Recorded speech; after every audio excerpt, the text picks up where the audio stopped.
Hello learners, welcome to our YouTube channel Study Kernel. Today in this video we are going to write function in C language to swap or exchange two numbers using call by value function in C language. So let's start.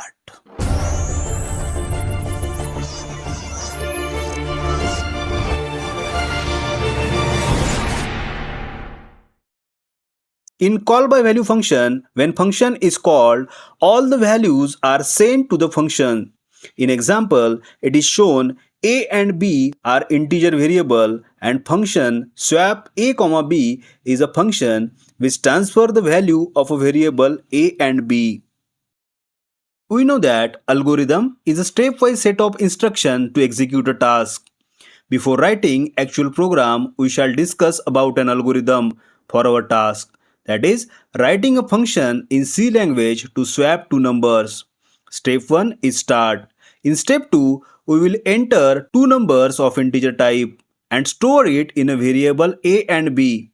In step 3, we will print actual value of a and b. Then, in step 4, we will call our function swap a comma b and provide argument value to it. In step 5, function will exchange values of a variable and display final value of a variable. Last step, that is step 6, is stop. Now we will discuss flowchart for our task. Flowchart is a graphical representation of an algorithm. Flowchart always begins with start and ends with stop. In next step, we will read values of variable that is of integer type and store it in a and b as shown in input output block. Next, in process block, we will call a function swap a comma b. Next, in process block or subroutine block, values of a variable is exchanged and result is displayed. Last step is stop.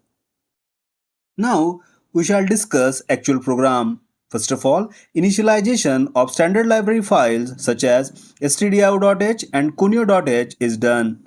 Then we define function swap. In that function, exchange operation is carried out and final values is displayed in same function. In main function, we will read value of a variable and store it in a variable a and b. Later, values before exchange is displayed. After that, swap a comma b function call is made. Here, clrscr is used to clear output screen and getch is used to hold output screen for a while. Now we shall execute the code in Turbo C software. Same code that we have discussed earlier is shown here. Now we will run the code by clicking on Run button. In output window, it is asking to enter two numbers. Let's say we enter 10 and 12. Thus, we have got output as before exchange, value of A is equals to 10 and B is equals to 12. After exchange, value of A as 12 and B is equals to 10. Thank you for watching this video. Keep learning and keep growing. Don't forget to subscribe our channel and press bell icon for latest updates. Thank you.